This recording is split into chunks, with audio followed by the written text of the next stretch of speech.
with your host, Tom Valentine. Radio Free America is brought to you by the Spotlight.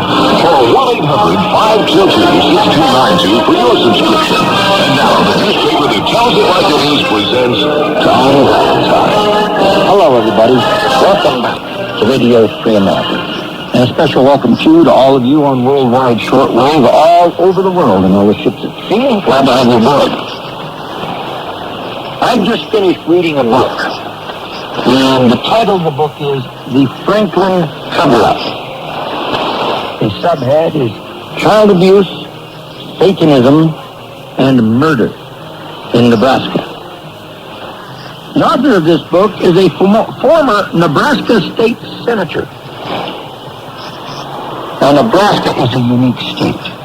It has a unicameral legislature. That means only one house. They have no congressmen. They've only got senators. About 49 of them, I understand. John W. DeCamp was one, and at one time he was written about in the Omaha World Herald, which plays prominently in this book of his, that newspaper does. He was written about as the one of the most effective legislators in Nebraska history.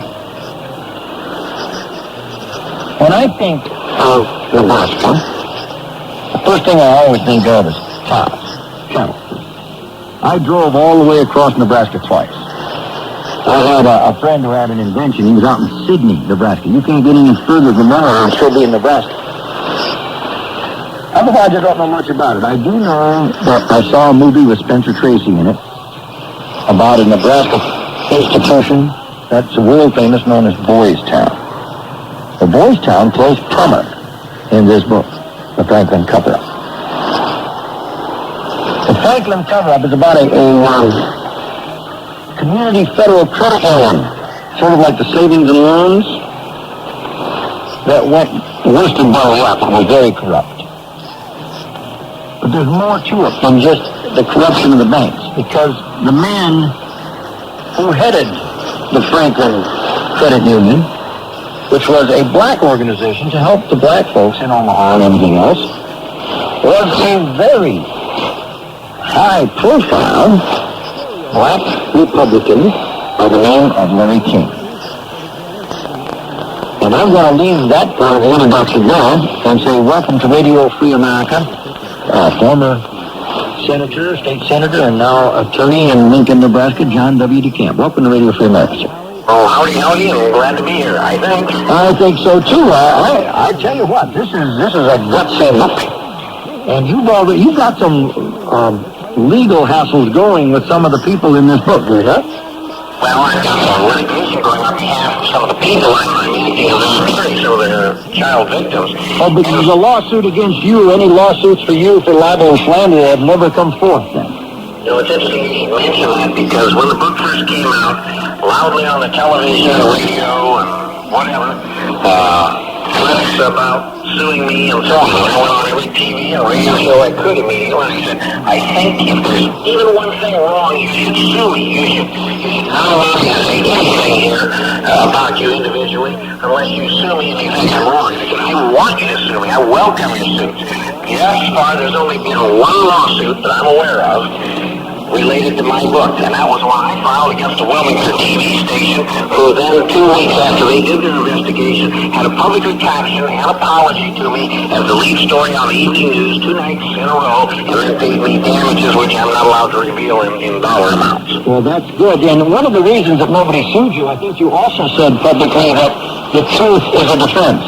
I said very simply, there are two defenses. The first and most fundamental one is truth is a defense. And that's it. That's right. And that scared a lot of folks because they didn't really want the truth out. Now, I am just amazed. First of all, I am amazed at the kind of money power that is centered around Omaha, Nebraska. That's one. You just don't see Omaha as a money center, really. Well, that's very true. Remember, the book, even though it originates in Nebraska, really leads it directly into Washington, rules of Congress, the steps of the White House itself. As you know, I mentioned in the book, even to start the book or write the book, which I wouldn't have ever believed 2, 5, 10 years ago that these things are possible. The whole idea didn't come from me. I was told to write it by my closest friend, and that was my godfather, a guy named Bill Colby, who used to be the head of the Central Intelligence Agency, and he finally just told me for my own protection, and the only way you'll ever get the story out is if you go write a book yourself. He says, sometimes you got to face up to the fact that there are people too powerful and too evil, and things all right, we have a break coming. Control. My guest is John W. DeCamp, and as you just pointed out, he was encouraged by the former head of the CIA to write this book. I'm Tom Valentine. This is Radio Free America.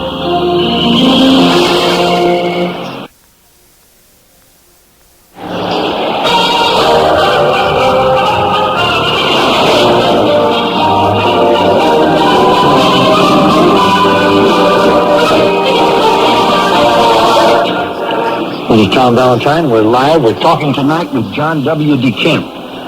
And former Senator DeCamp, a Nebraska state senator, was the attorney for another state senator when some child abuse allegations were made, and they were serious enough for the Senate to investigate. Isn't that how it all started, John? The child abuse thing wasn't at all. It was that failed, and as they started looking at this $2 million, it was a $2 million credit union to serve the black community in Omaha, they discovered there was a set of books that had $40 million additionally, and the $40 million had come from some of the most prominent names you'd recognize, was the Pacific or the ConAgra or Boystown or whatever, and had been stolen by Larry, and he used it for his own purposes. And Larry wasn't just anybody. He was, I had first met him in 1984, I believe it was, 83 or 84, when I was the number one vote getter in the state of Nebraska to attend the Republican National Convention there. And Larry was the one that opened the convention. And in 1988, then, at the next convention in... 87, 88, huh? 88. Again, I was the vote getter to attend the Republican convention as a delegate from Nebraska, And once again, Larry was the man chosen to open the convention, sing the national anthem, transforming the podium, and so on.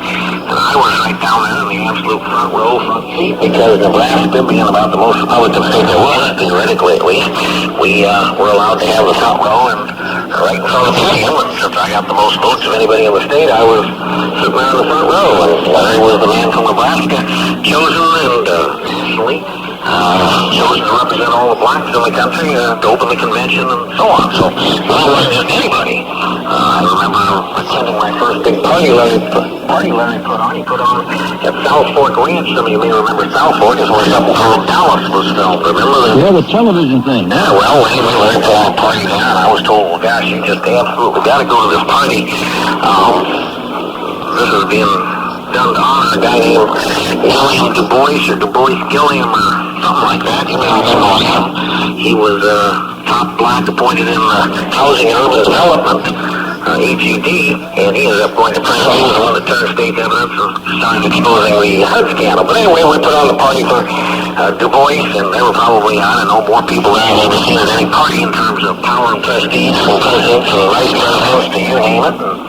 And world famous, and that's where I first came in contact with Larry.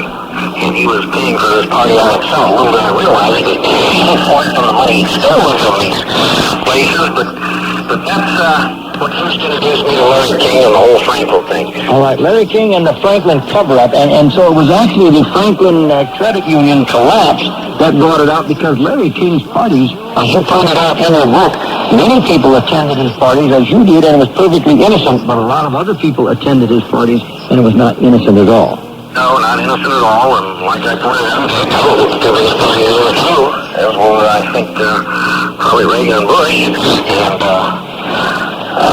there were a lot of non-innocent people there. He had children there, young boys, to serve as this or that politician, and that was his stock in trade, along with a lot of other evil things. So, well, let's get right to that then, because the book opens with the testimony of people from a foster home and find out that Larry King is named by these children, and then later on, when this Franklin credit union collapses. Is that when your investigative committee, the Senate investigative committee, began to gather all of this other material and hired a special investigator by the name of Caradori?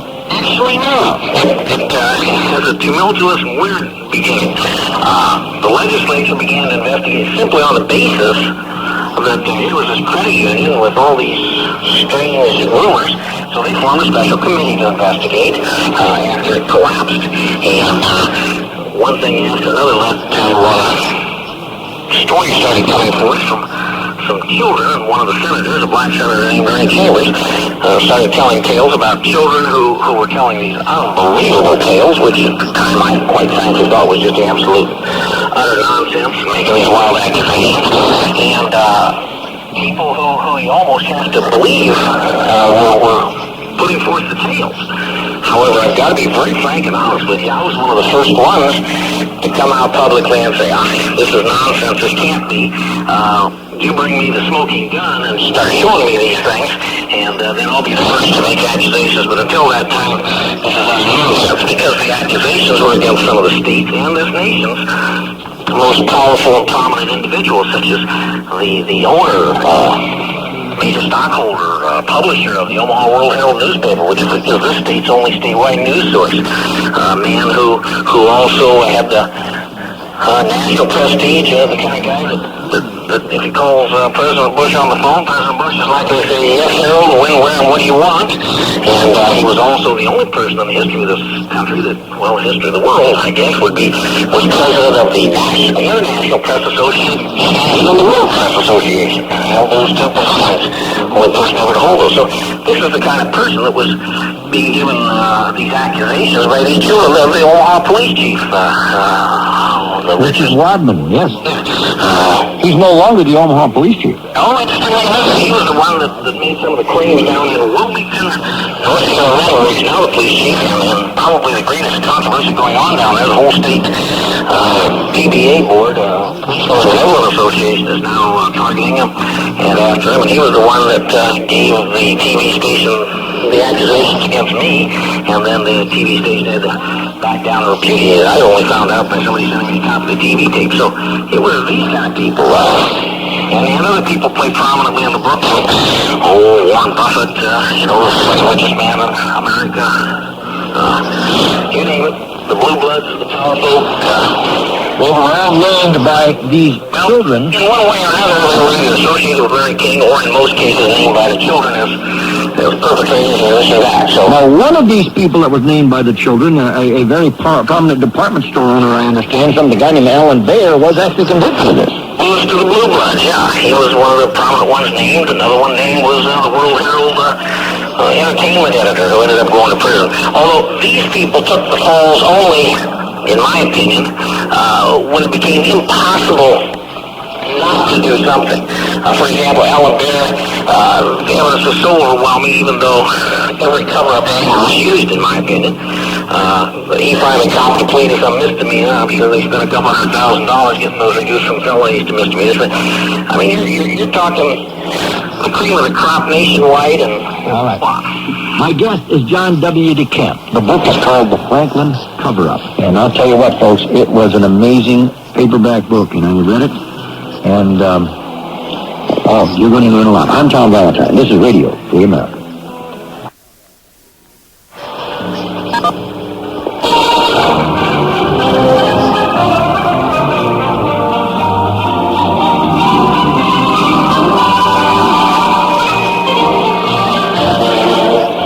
This is Tom Valentine, and tonight we are talking with John W. DeCamp. He is an attorney out of Lincoln, Nebraska. And you acted as the attorney for one of the senators during this committee investigation. Actually, that's true. It was the chairman of the committee, Senator Lawrence Schmidt, and eventually I ended up acting as now attorney for two of the child victim witnesses, and it's been more than a little interesting as it's developed. I bet it has. Now, I want to get everybody filled in with the details before we go on with what is happening now with your clients and so on. Senator Schmidt evidently got the information from some early investigations that named this guy Larry King as a procurer of young children, boys and girls, for pedophiles, people who want to play with children. This is something that's so foreign to me, it's hard to even understand it, but evidently there's quite a demand for this out there. is indeed, and I'm sure it's not just here, because he was providing most of his stuff in Washington, D.C., for example. He earned $16,000 a year income. However, he maintained a $5,000 mansion on Embassy Road in Washington, D.C., where he spent an incredible amount of time and put on a lot of parties regularly. So it goes way beyond Nebraska borders, as I pointed out. And these children, almost invariably, when we got involved, also had the corresponding thing he involved them in regularly, which was drug carriers, using children as drug carriers. By children, I mean anybody from 7, 8, 9 to particularly the 12, 13, 14, 15-year-olds. Once they got involved in the whole network, they also regularly, as I say, were traveling all over as, well, drug couriers, and also as toys for various individuals. Yes, and the descriptions of what these kids went through is so sickening and graphic. It's difficult. It was probably very difficult to have in your life. I'll tell you what I did. Rather than, I realized that when I wrote this book, and as I say, I was the last thought I had was ever writing a book first, and the other thing is, I started out on the opposite side of this whole thing completely. But anyway, one of the things I chose to do very carefully was use the actual documents whenever I could, the actual words or writings of the children or whoever, so that if somebody thought they were writing for me, if somebody thought that they could say libel, I would have the exact words rather than my words. I would have the exact documents rather than my claimed this or that. And so that's why I went public right away after they started screaming, well, you're going to be sued for libel and slander and destroyed and everything else. And I said, fine, then sue me. If anybody had said these things about me, rest assured I'd be suing them, you know what, just immediately, because it's horrible, it's frightening, it's scandalous, admittedly. Yes, and unless I can prove it, you know, unless I've got the documents, I don't have a case. And so I left out 10,000 things I would have loved to put in, but I didn't think I had the smoking gun or the documentation. The documentation I do have, though, as you well know from reading the book, is, I think, overwhelming in its its implications. I think so, too. And it's pretty graphic, as you pointed out, because I used exactly what the kids were saying themselves, their own words, their own documents, the actual records. And the one thing about this case that I did learn that has everybody in this state intimidated is that anybody who got too close ended up dead. You either committed suicide if you were a kid witness, or you ended up imprisoned under this pretexture of it, or you disappeared. But committing suicide or dying from strange causes seemed to be epidemic. There were at least 15 people I identified clearly in the book, including the Senate's own investigator and his kid, who ended up either committing suicide or, in the case of the investigator, probably the best investigator this state's ever had, getting blown up in an airplane along with his kid at the critical moment. So it was a very dangerous thing, and it went way beyond a bunch of old guys bugging some children, because when you go to the lengths they did, I try to document, I think I do a pretty decent job of it. You did a very decent job, and I have another break coming up. My guest is John W. DeCamp. And we're going to continue with this story, folks. We need to understand this in order to help clean it up. I'm Tom Valentine. This is Radio Free America.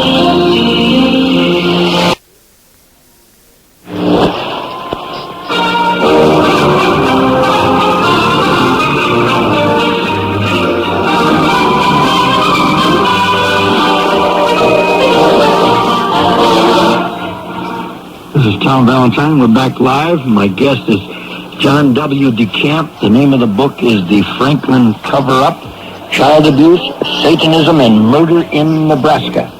Now, this Senate hearing had an investigator by the name of Caradori, and he began to check out the allegations that were made by these children who had been very young teenagers when it first happened to them, but they were a little older by the time that they were testifying. Is that correct? That is correct.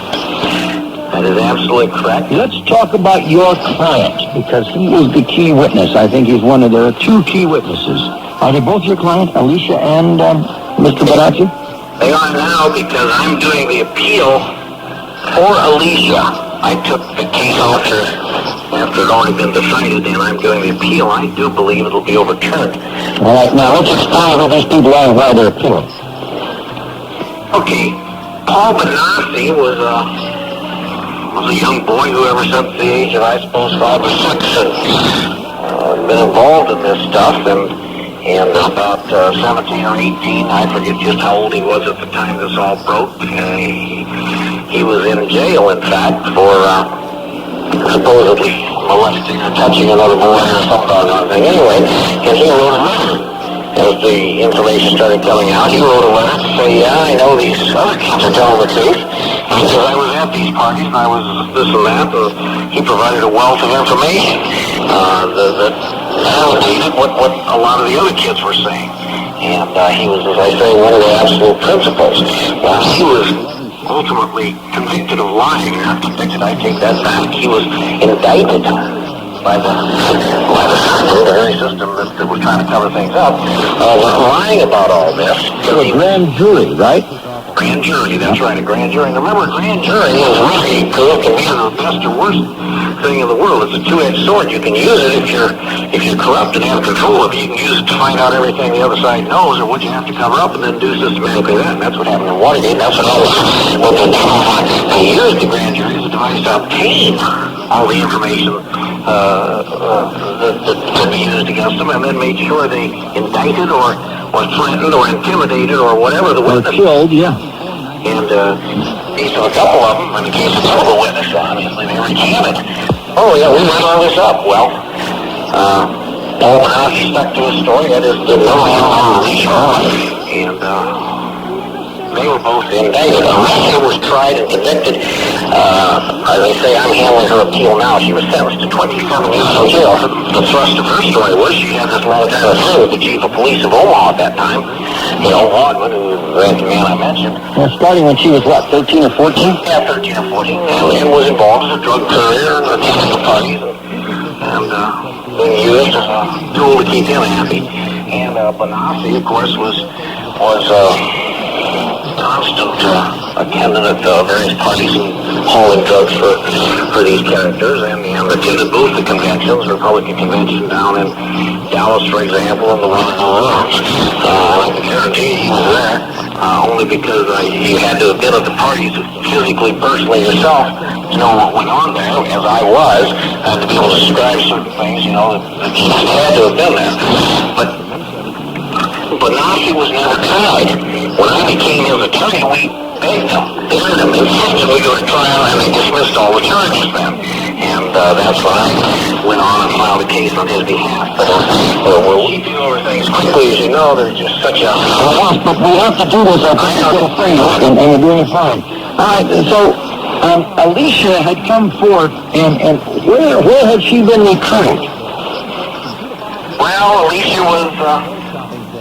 just so typical of some of these teenagers, 13-year-old gal, maybe not having enough attention paid by the family or whatever, get involved with this or that, and pretty soon you're in so deep you don't even know it at that age, and then you become simply a tool of whatever group has control of you. In this case, this group that was using her from. And when you have people like the head of the law enforcement and some of these other people who you're their sex slave or whatever. That's right. You've got the #1 newspaper and the top media man plus the chief of police. It's pretty hard to go up against them. Yeah, it's more than a potent combination.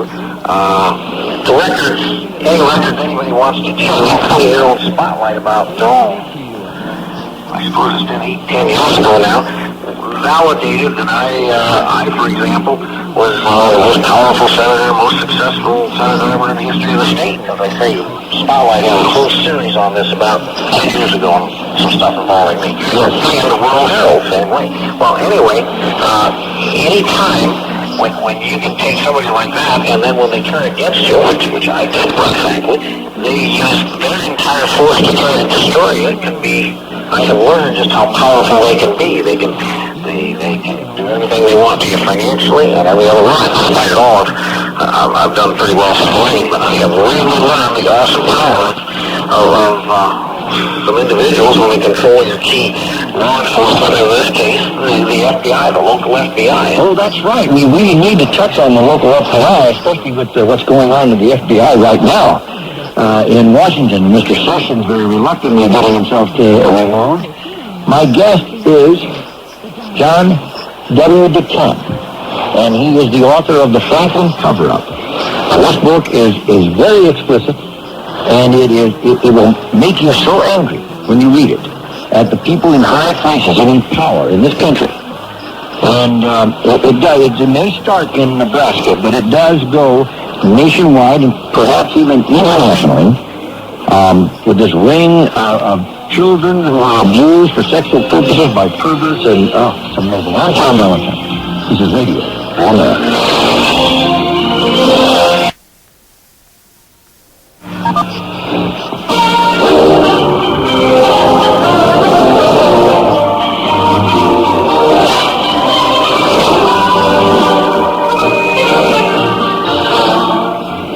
This is Tom Valentine. We're back live. My guest is John W. DeCamp.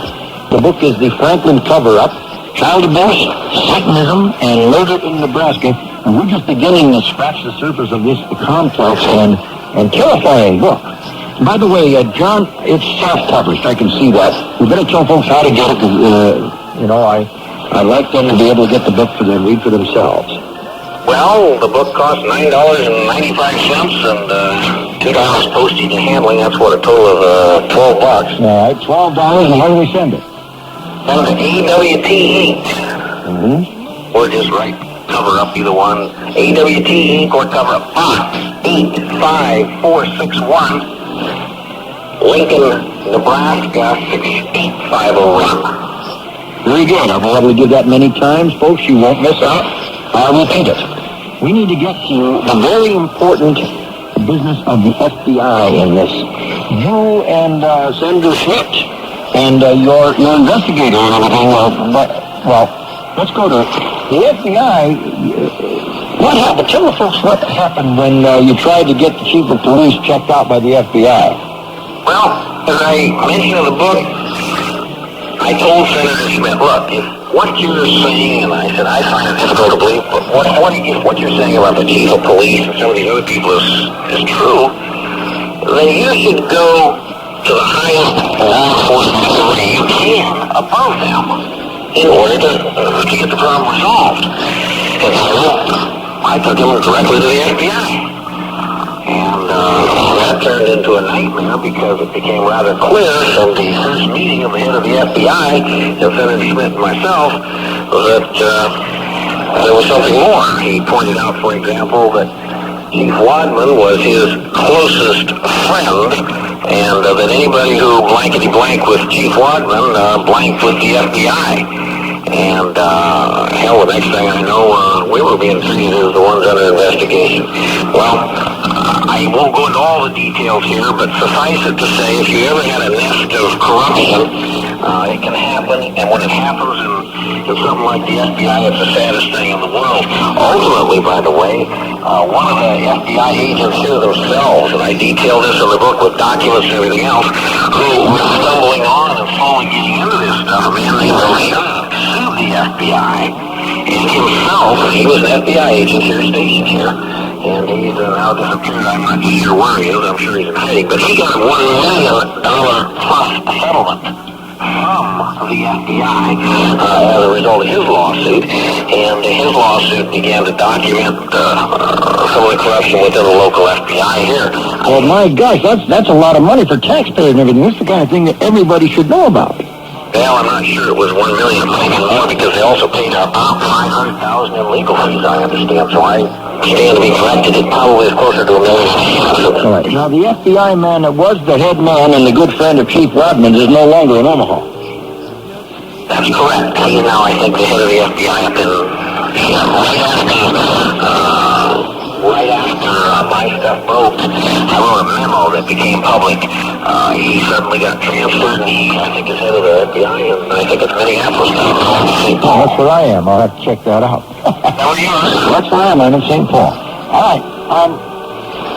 Now, let's cover this before we go back to your clients. A very interesting individual in this was a fellow that you hired as the investigator, Mr. Caradori. Tell us about him. Truly capable and dedicated young man who kept getting in deeper and deeper, and I can remember his saying, this is unbelievable. And he truly was getting scared for his life. I can remember, I thought he was exaggerating. Over the last 6-8 months, he said, this is so big, it goes so far. Involves so many prominent and powerful people, not just here in Nebraska, but, as I say, particularly in Washington and the Congress and places like that. Yes, he would sit down and videotape the testimony of, like, Paul, your client, and Lisa, and others, and they would tell him of described flights that they took, charter flights with Mary Kane, and they would name these powerful individuals that were there, and they would describe what went on in these parties, and you just can't believe this, and I can imagine how he felt getting this firsthand. They described a lot more than that. They could describe these individuals to That's right, even the little warts on their body. Yes, it proves what they're saying. Oh, yes. There's no question the kids are telling the truth. And I think, they had, as this thing, when they indicted Alicia Owen, they had a radio poll of Nebraska, and the biggest call-in they ever had, in numbers, it was like 4,000 people, and they got a limited amount of time, so many hours, how you have those on the radio. Yeah, the telephone polls. Public opinion polls, it was 91% believed of the Nebraskans believed there absolutely was a cover-up, and the gal was a victim, and so on. It shows how this powerful establishment can get away with it even in the face of overwhelming majorities. That's absolutely correct, and statistically, as this thing went on, poll after poll, anytime anybody would do anything, it would come out 85 to 95% of the people in the state knew it was a cover-up. And yet they were scared to do anything about it, whether it be senators or whoever. I mean, terrified, because everybody who spoke up or did anything ended up either dead or in jail or discredited.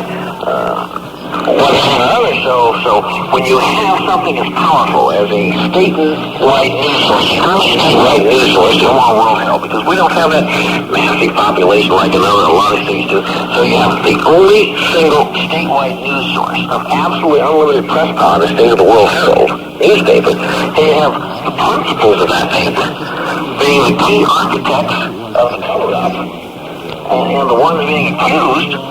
Well, you get a pretty serious situation. All right, well, when I return, I'd like to discuss the death of Mr. Caradori, the investigator. My guest is John W. DeCamp. The book, The Franklin Cover-Up, Child Abuse, Satanism, and Murder in Nebraska. We'll continue in the next hour. We're going to cover it all. The book is available for $12. That includes the postage and handling. AWK Inc. Post Office Box 85461. Lincoln, Nebraska, 68501 is the zip code. I'm Tom Valentine, Radio Free America.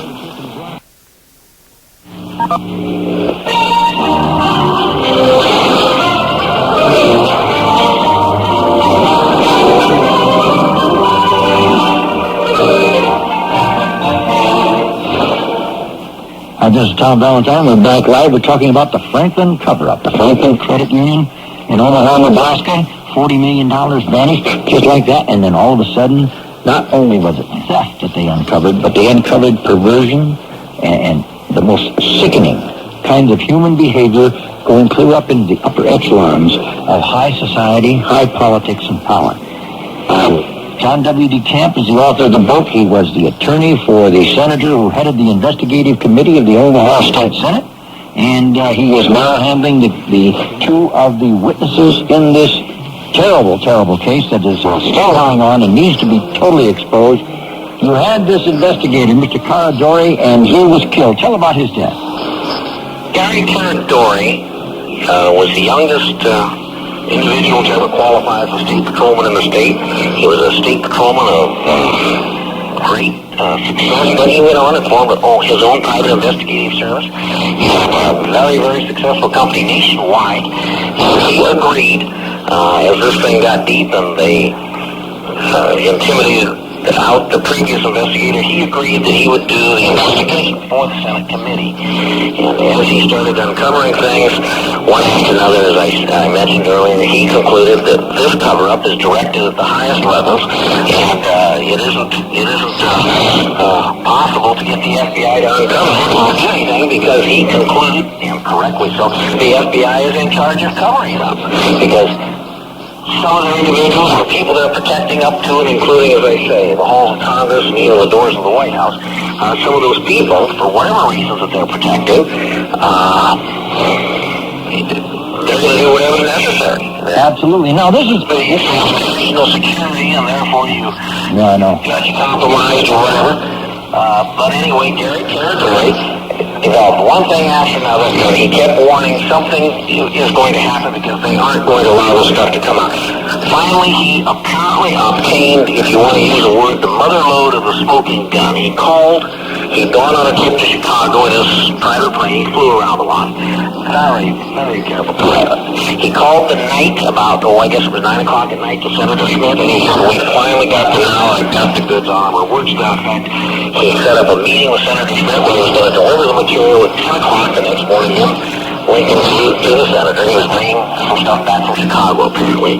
He took off about 1 o'clock, and about, shortly thereafter, after he took off, his plane blew up or whatever, and they had this prolonged investigation, supposedly, where they were checking things, and finally they admitted that they didn't know why he broke apart other than something happened.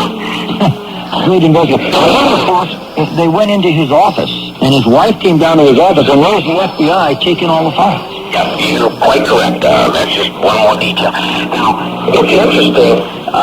One individual, I don't know if you've ever heard of him. I hadn't heard of him until this case. A man named Ted Gunnison used to be the head of the FBI. He's been a guest on this show. I know Ted well. Ted has become so deeply involved in this case, coming back here from California investigating.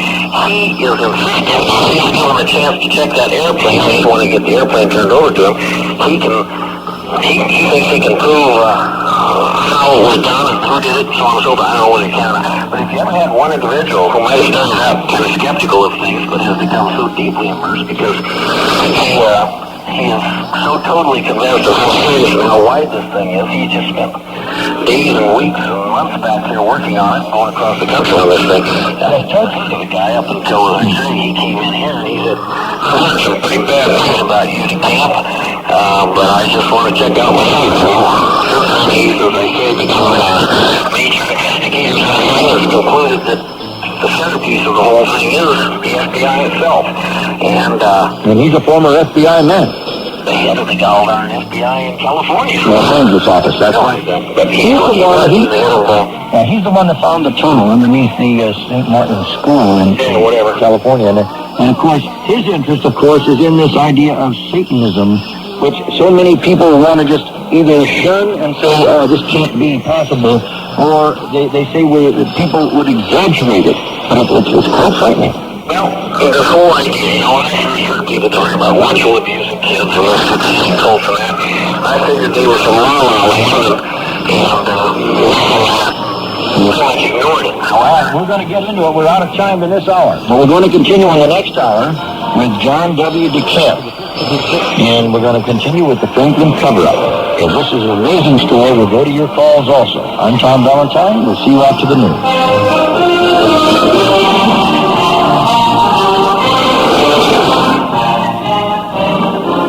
The opinions expressed on this program do not necessarily reflect the opinions of the staff or management of this radio station or supply.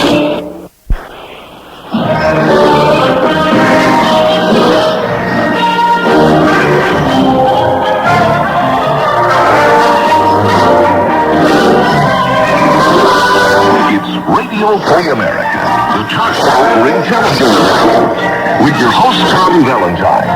Radio Free America is brought to you by the Spotlight. Call 1-800-522-6292 for your subscription. The newspaper that tells it and presents Tom Valentine. Hello, everybody. Welcome back. Radio Free America. Not a happy discussion we're having tonight. You know, there are people in high places in America, high places in politics, and the economy of this country who like to do things to children that are so perverse it's beyond the imagination. If you and I probably were to encounter something like that, we'd probably shoot them on the spot. I know I would. And yet, they do it with impunity. And they are protected by the powers that be. In this book, The Franklin Cover-Up, Child Abuse, Satanism, and Murder in Nebraska by John W. DeCamp, really lays it on the line. And there's more that's not even in the book, believe it or not. My guest is John W. DeCamp. And we've been talking, and we're continuing this hour to talk about the Franklin Cover-Up. This is the name of a credit union in Omaha, Nebraska, run by a black Republican, major figure in the Republican Party to represent big blacks so that he's what they're token black. He sang the national anthem at the Republican National Convention in 1988. Mr. Larry King is the one we're talking about. He's a known homosexual, and he brought boys out of Boys Town. He was connected to Boys Town, as you point out in your book. I have to ask you, where is Larry King today? Larry King is in federal prison. And it's interesting how he got there, because there never ever was, quote, a trial. Every time things looked like something was going to develop, or they were going to get something broke open, suddenly they would get a federal order from a federal magistrate, and he would be zipped off and declared crazy. For example, he was going to meet with Bush when Bush was in town, and just before he was to meet with him, Larry King became crazy and got zipped off by the feds. And then running down to Springfield, Missouri for a little checkout, huh? Yeah, it happened kind of regularly. But one of the most interesting things is the little, what I call them, mini miracles that happened when the book came out. Because people, or the World Herald or whoever, would get something set up to sabotage me and maybe trap me and get their lawsuit set up. One of the people, for example, I'll just give you one up because it'll be kind of interesting. One of the individuals identified in the book was one of Omaha's most prominent individuals. That individual owned something called Peony Park. Peony Park is a theme park, you know, like you'd have Disneyland or whatever. Well, Peony Park was the biggest one, I think, between like Denver and Chicago. And I identified him, he booked as one of Larry King's lovers, who Larry and this whole network of individuals got involved, and who they got involved in the drug trade, and who they got involved in the using the drug to launder money and everything else. And so after the book came out, I was to give a speech in Omaha, and they had it set up so that three individuals, prominent businessmen, would stand up in front of me and say, we don't know about the other things in your book, but we know that what you've written about this man is totally false. I identified him by name and everything in the book and so on. And that he would never, couldn't have been a Larry King lover, couldn't have done this, couldn't have been involved in this, blah, blah, blah. We're demanding a public retraction or apology. And I was just about ready to take him head on and say, well, you know, I've offered the documents and I believe we're wrong and so on. I never got to that part. About that time I got interrupted. A little old lady in the crowd stood up and said, well, maybe I can help you out a little here. Maybe I can answer your questions. I said, well, if you've got some answers, I'm willing to listen. She said, well, I'm Mrs. I forget the name, but the wife of this guy I identified, you know. And she said, everything John DeCamp wrote is true. She said, the reason I'm here today is to buy books and keep distributing them and get the story out. She said, hey, it's painful to admit, but everything he wrote was true, and we should have probably, I am the kid should have recognized the signs years ago, but they got him involved, they got him trapped, he got deeper and deeper in, the whole drug thing, on and on and on. Well, that one blew up for him. Oh, I guess it blew up in their face. You better believe it. That's a good story. All right, now, so Larry King is in prison, but he's never had a trial, so none of this stuff could come out, and the witnesses couldn't testify, etc. So he's essentially in the witness protection program, taken care of by the, and of course, being a homosexual, being in prison is no big deal. Well, remember that he had contacts direct with the White House. He used to, when they supposedly come to audit, as I pointed out in the book, when they came to audit the union, he would call the White House, and next thing you know, the feds would all disappear. No audits, no nothing was placed. So he had those kind of connections. He was identified officially as the fastest rising star, black star in the Republican Party. He opened both the Republican Convention in 1984, 1988. He carried a big stick. Spent money wilder than anything. went to the private parties of the second richest man in America, Warren Buffett, put on them, sponsored the party, sport business, on and on and on. You just mentioned it, but I want to get into. I documented the book. That's baloney, Buffett. Hang on. I want to go back to Mr. Warren Buffett, one of the richest men in the world, and what you have to say about him in your book. I'm Tom Valentine. This is Radio Free America.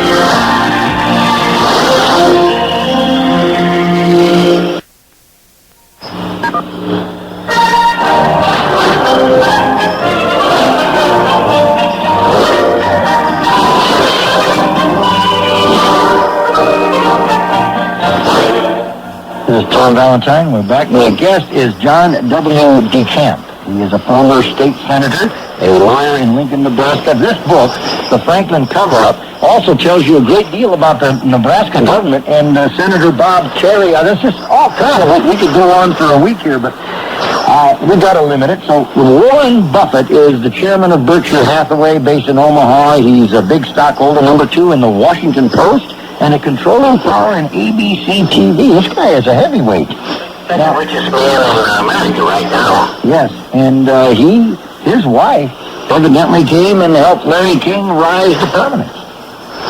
Oh, I think it was far more than his wife. His wife wouldn't have been there unless she was sent by Warren. But above and beyond that, Warren was on the key places, on the boards of directors of the key institutions where Larry had to do a lot of this stuff. One of them was First Tier Bank, or back then it was called something else, but he was there. Another one was the Omaha World Herald, where one of the most important characters in the book, Harold Anderson, the publisher, whatever, or maybe a stockholder of the paper was there.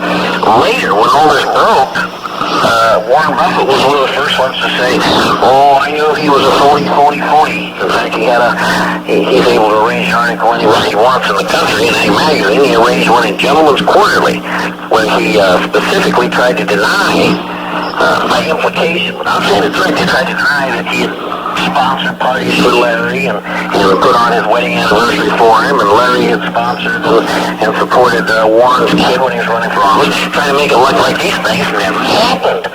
Well, as I point out in the book, that's absolute nonsense. I said it publicly here, I said it in the book, I said it before. I can prove they happened. I mean, yeah, that's why he hasn't sued you.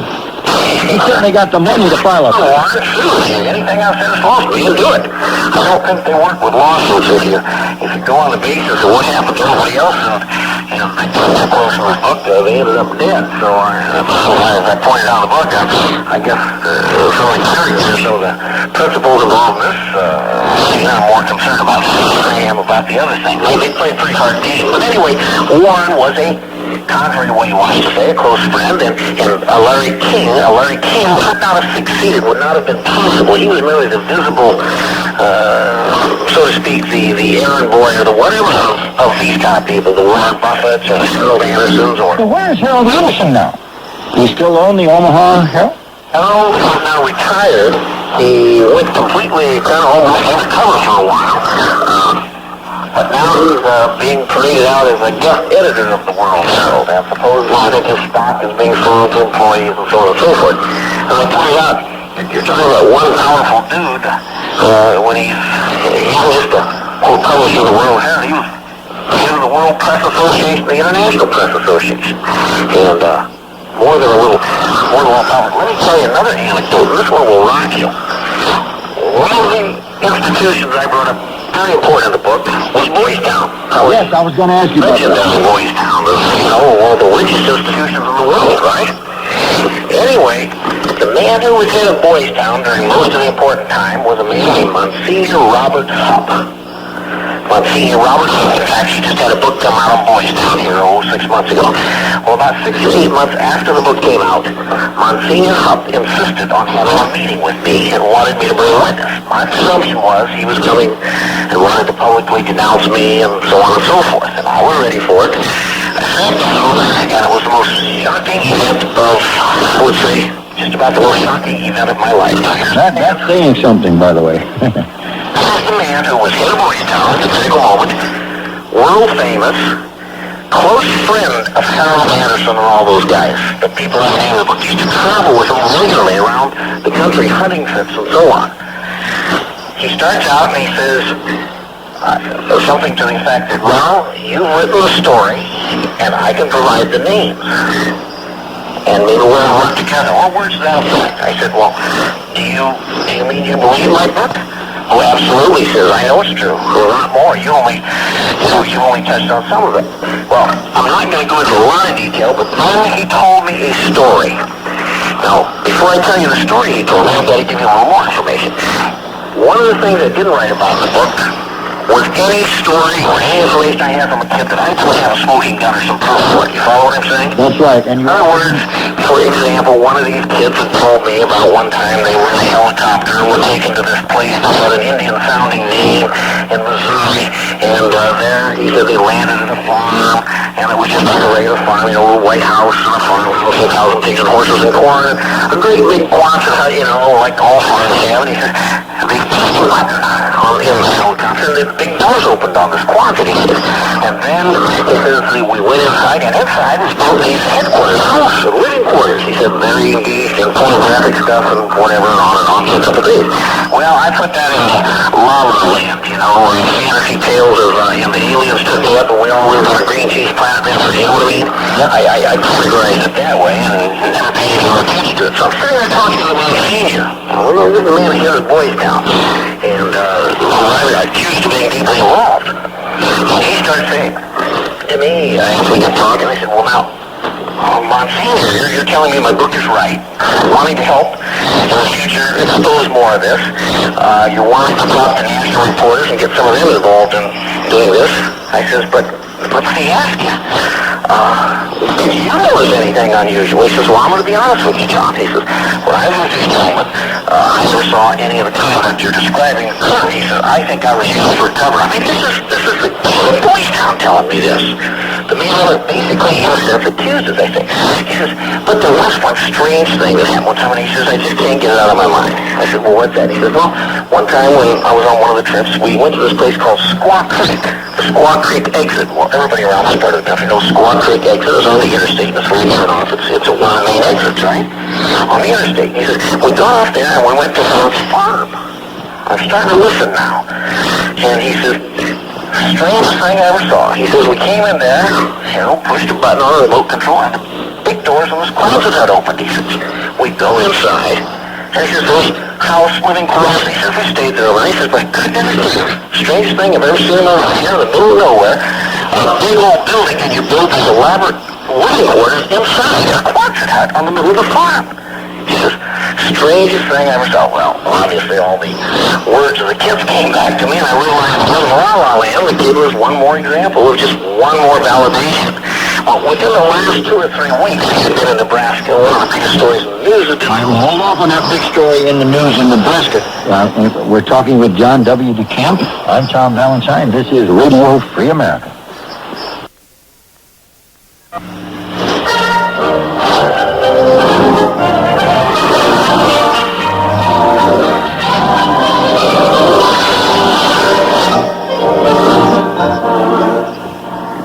My guest is John W. DeCamp. The name of the book is The Franklin Cover-Up. I'll tell you what, it's a sensational little book. For $12, you can get it. AWT Inc. Post Office Box 85461. That's 85461. Lincoln, Nebraska. The capital of Nebraska. Lincoln, Nebraska. 68501. All right, John, you're on a roll here. And so this fellow, is he really going to work with you, or are you going to come forth with more information than what's in your book? Well, within the last couple of weeks, the following events have occurred with respect to him. He was physically removed from his place in Boys Town and moved somewhere in Omaha. Television covered it heavily. The public who knew him were outraged. In reaction to the TV coverage, the Boys Town, the new head that's been there now 4 or 5 years, whatever, since they helped resign or retired, he took out a half-a-page ad in the Omaha World Herald explaining how all these things were false, and Hupp was really happy, and so on. Now, I've met with him repeatedly. I know that he wants to start exposing things. When I confronted him, though, I got to be honest with you, I confronted him. I said, but Monsignor, this occurred when it was on your watch. And you had to know some of these people were doing these things. Because in my book, I specifically bring out the specific absolute names of pedophile priests. And that angered, of course, the bishop and others. And here's what Hupp told me. And if you doubt me, you just call him up and you ask him himself. He said, I feel like I was the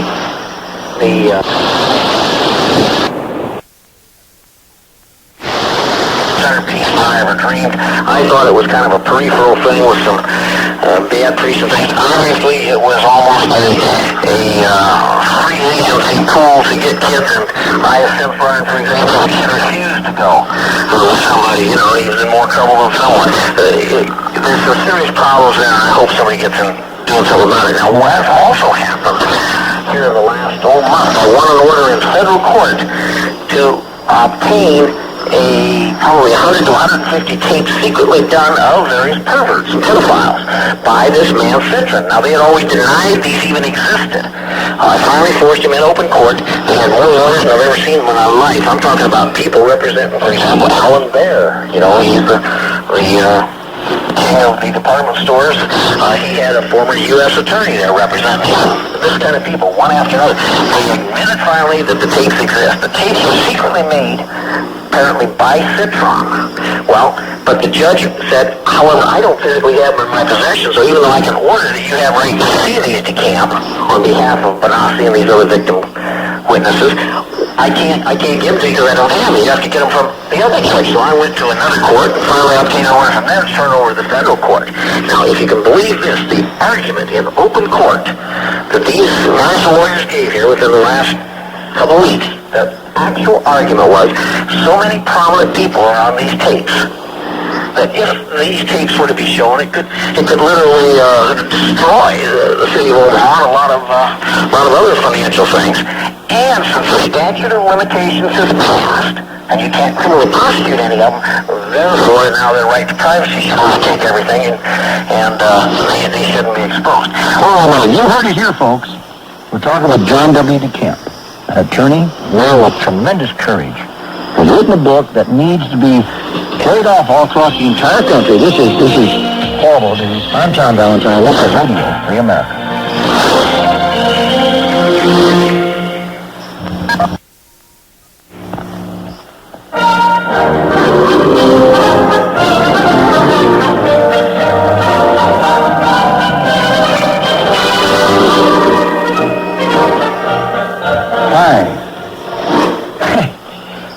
Forgive me, folks, here. I got something else happening right here in the studio. Listen, we're hearing tonight from John W. DeCamp, attorney out of Lincoln, Nebraska, former state senator. And what we are hearing is just astounding. And we haven't even scratched the surface of the evil that was uncovered.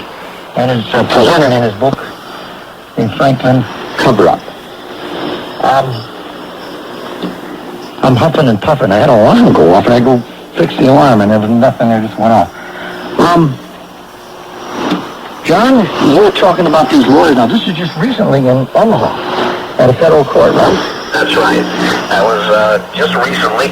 As I have tried to pursue Benassi's claim against these people, in other words, after they dismissed all the charges against Benassi, I went on the offense. I said the best defense is a good offense. Absolutely. The only way you're going to expose this thing is by doing it and forcing the information out. So I filed what's known as a federal civil rights case, C-1983 action against the very people, the police chief, the city of Omaha, police department, Harold Anderson, Alan Baer, Larry King. These individuals for having taken, in a sense, robbed this boy of his childhood and a lot of other children along the way. And as I've slowly worked my way through the process of gathering information, overcoming this hurdle and that, we finally discovered that there was this treasure trove of tapes done by the perpetrators themselves, or unknown to most of the perpetrators, and that this man Citron had done. So this is what I've been working diligently to obtain, you know, and trying to prove these things going back 2, 5, 7, 10, 12 years that people have been involved in this. The best evidence is the evidence they've kept themselves, and that's what they're working on here in the last couple of What are the courts? They've not ruled anything on this at this point. No, they, against all odds, quite frankly, ruled I was entitled. The federal judge ruled I was entitled to them, and then finally we won from the lower court that they had to turn them over to them when they finally knew that they existed, which they denied at first. And now, as of probably the morning of the next day, they have supposedly turned these over to him. He has sealed them all and made sure nobody can say a word about them. But now we will file a motion for them to live up to the original order he gave where we were entitled to see these. So we'll see what happens next. That's going to be something else. Now, these are just pornographic tapes with young children and prominent people in the city of Omaha and possibly some major figures politically. Yeah, and supposedly we be on the borders of the city of Omaha. All right, some of these tapes might be... Oh, yes. I was thinking that you might even get what they call in the pornographic world a snuff tape. Yes, very possible. No, I was warned by somebody very, very high in law enforcement who has been very cooperative with me from behind the scenes that if worse gets to worse, they will somehow figure a way before I ever get to the taste of destroying something. He talked about demagnetizing or something. Really can do something. I'm sure that's right. These tapes would be destroyed. And they'll get access to one or other, and he says, well, anyway. I don't know what he's talking about. You described the making of one of those tapes, and by the way they described it almost sounded like Bohemian Grove in California. Interesting you mention that, because I have since confirmed that is precisely where it was. I didn't even know there was such a thing as Bohemian Grove. I have since even been out there, gotten all kinds of information. The one boy can talk about the big owl, everything, including... What's going on right now, you know? Yes. The Bohemian Grove guys are gathering together right now. Ronnie Reagan and other people I know. Yep. Now, let me explain this. In this book, The Franklin Cover-Up, there is a description by one of these children who is used for perverse purposes of a film that he was forced to take. And it was so horrible, he can understand why the young fellow was totally, mentally disturbed. And this is all brought out in the book. And one more time, I'll tell you, the book is available for $12 from AWT Inc. Post Office Box 85461, Lincoln, Nebraska, 68501. You send that $12 to AWT Inc. And I'm going to stay on top of this as it develops with you, if you don't mind, Mr. DeCamp, because we reach out worldwide right now. And frankly, something has to bust the hold that this perverse society has on the people. Well, I sure hope so. You know, some of the national press has finally started to get interesting. This is what Mr. Colby said would have to happen if you're ever going to break it. So it's too big, and they're too evil and too powerful. The only way is if you can get the national press finally involved.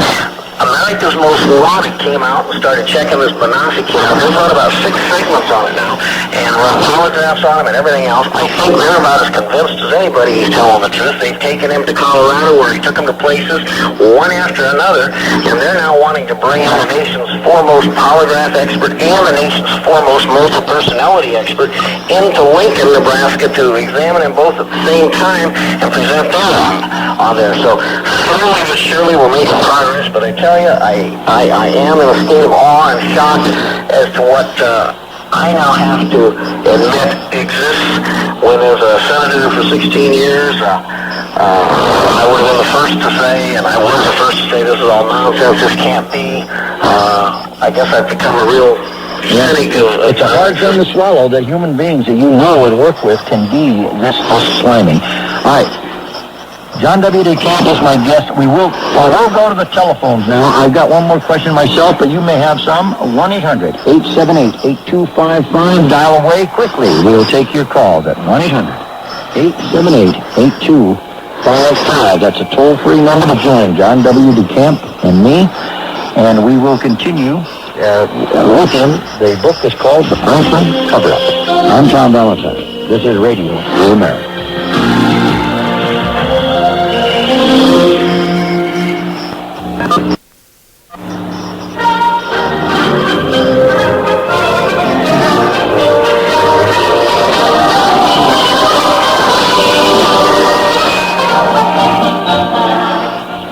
Hi, this is Tom Valentine. We're back live, Radio Free America. Mr. John W. DeCamp. attorney out of Lincoln, Nebraska, former state senator, the author of the Franklin Cover-Up, Child Abuse, Satanism, and Murder in Nebraska.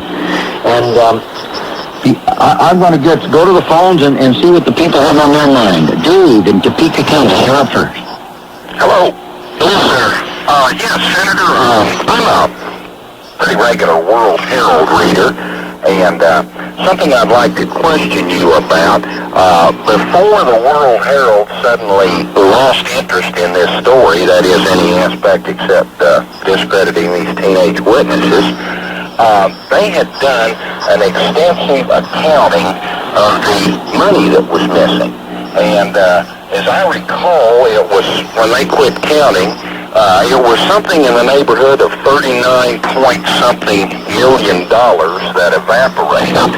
And they had extensively audited the financial records of Larry King. And they were able to account for a few $100,000 in bad loans, and they could account for $2 or possibly $3 million that King had spent on his parties and catering business and political donations and so on. So by my calculations, there's something in the neighborhood of $37 million missing, and I'm wondering if you have any clue as to... Oh, a good question, and I'll let him get right to the answer. Well, it's obvious you have followed this tale. Yes, indeed, that's a very good question. If you ask them today, you may or may not get an answer, but I happen to believe that a good portion of the money may, in fact, and $40 million, I don't know if that's even the ultimate figure, but I believe a good portion of the money may have ended up as part of this whole Iran-Contra thing, but I was never able to get the smoking gun on that. I merely give you the speculation here. And again, you should have stayed on top of it, because that's exactly... You tied it in with Pete Bruton's Houston Post series on the savings and loan scam, and how we show where the money did get into the Iran-Contra mess, and the mafia got involved and everything else. And there's nothing to, rest assume that this is just as big, just same kind of thing as the savings and loan ripple. Well, when I came up with the 39-point-something million, that is what the federal, the credit union version of the FDIC had to puke up in the way of taxpayers' money. And I'm curious as to why it is that the Internal Revenue Service is ready to chase down some waitress who's not reporting what they think she ought to in tips. And yet, why is it that the IRS, the Nebraska tax authorities, they don't seem to have any interest in finding out in whose pocket this 30-whatever million minimum ended up? You really are on top of it. You have all of it. I raised those questions early on, and I raised them in the book. I point out, here's a man who officially was earning $16,000 a year, yet he publicly was spending millions. And therefore, even a dumb IRS or the most profoundly stupid state tax authority have noticed something didn't quite add up. I mean, this guy was the most prominent guy in Omaha the way he was spending with his Rolls Royces and the whole works. As you say, $39.4 million is the amount they finally said was the amount stolen, but that's only because that is the amount the Federal Credit Union paid off to supposed depositors. It could have been $390 million for all we know. Absolutely. Well, thanks a lot. I'll call again sometime, Tom. Thank you, Dave. I had a darn good call. And in your book, you did this very well, tying it into Pete Bruton's work on the savings and loan. Pete's been a guest on this show also. I didn't know that. Rich in Sioux City, Iowa. Great program, Tom. And it gives us cold chills to hear your story tonight, because so much of this is just not kept from us. All I want you to know is there's going to be a lot of us people praying for your health and safety as you continue your investigation, and we hope that some of this stuff can finally come out, and we the people start to put the brakes on it and call some of these people to accountability. It's just an incredible story, Tom. Great program. I appreciate your call, Rich. By the way, Sioux City, Iowa got a mention in the book. I think one of the kids talked about a book they made up there with Larry King. Well, more important than that, Sioux City figures prominently as the key landing strip or takeoff area for the kids. They all bring up Sioux City and what was called CAM, K-A-M Airlines, out of operating out of Sioux City. And when Gary Carradore got the records there, that was when the beginning of the end started coming. They wouldn't let him take the records. The FBI started actually seeing the records that he was supposed to be getting from them. They were supposed to be assisting, and they stopped him. So Sioux City figures keenly places there where kids were taken. John, can we then use, or someone use the Freedom of Information Act and say, I want to know about this KAM Airlines? There's no national security involved there. You know, that's what I'm waiting to see what the next move is, because anytime you start getting too close, you find federal judges and people suppressing this one. That's why there's got to be some major things that I don't know. I have my own speculations, but when they keep bringing national security into something, you begin to wonder just what the blaze is. I do remember listening, when they were talking about this Marilyn Monroe thing, you know, and the Kennedys. You've heard of that, right? Oh, yeah. Anyway, one of the officials who was head of the Secret Service, I believe it was, he made a point that I really remember. He says, I think people may understand the function of the Secret Service. The Secret Service's function is not to expose the president. It is to protect the president from exposure or anything else. Excellent. My guest is John W. DeCamp. The book is The Franklin Cover-Up, AWP Inc. Post Office Box 85461. That's 85461, Lincoln, Nebraska. 68501 is the zip code. 68501. $12 for the book. I'm Tom Valentine. This is Radio Free America.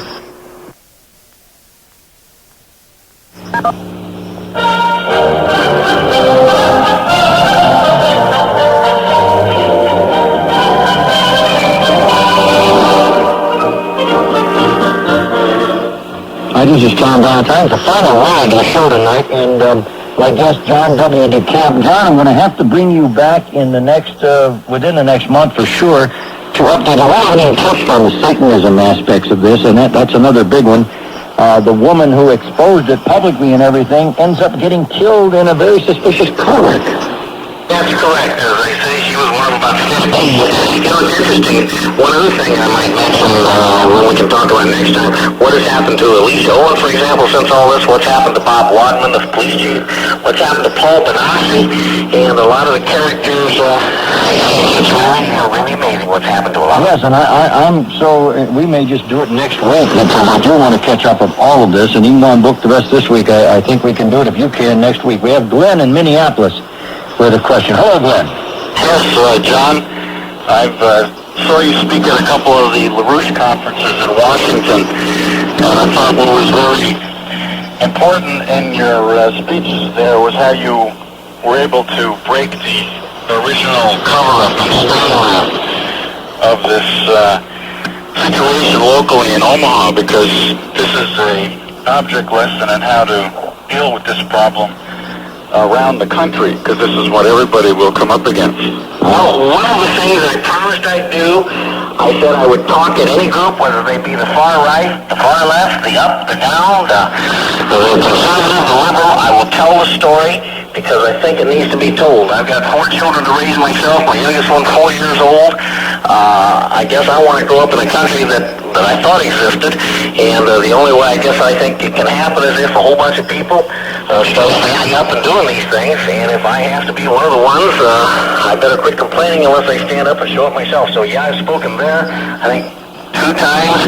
I've spoken anywhere they ask, whether it's regularly Tom Valentine or... That's right. Now, that's interesting to me that the Lyndon LaRouche organization has been so hammered and discredited that they were actually used to try to discredit your work when they came out and became involved.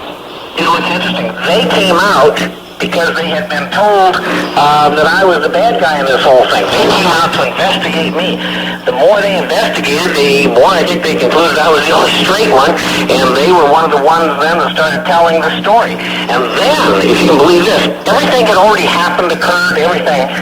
And then the World Health started saying, well, this was all created by the Lyndon LaRouche group. Even now, Chief Wadman down in Wilmington, North Carolina, with all his troubles now, the police union, the whole state's after him. He's saying, well, this is all caused by Lyndon LaRouche.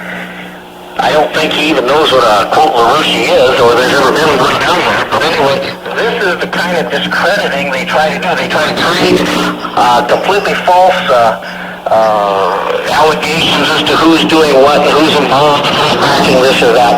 And that's why in the book I was so super careful to document everything. In other words, this came from here. You can check this. That's why, as I say, I dared them. I said, please sue me. You go ahead. I named the names. I'm talking about from priest to you name it, I put him in there. The statute of limitations, by the way, is now run on their right to file any lawsuits for libel or slander. All right, but it's still possible, isn't it, to get them on some of the things that have been done to these children? Oh, absolutely. What I'm saying is the statute is run on their right to sue me for the book. All right. I tell you what, John, this is a fascinating thing, and America needs to clean it up. I'm going to get a hold of Ted Gunderson myself on getting that airplane and helping him do it. And I want to stay on top of everything you're doing in the courts. And yes, if you're going to be available, I'd like to bring you back in the near future. Sure enough, we'll do it. All right. Thank you very much for your time. I appreciate you coming aboard.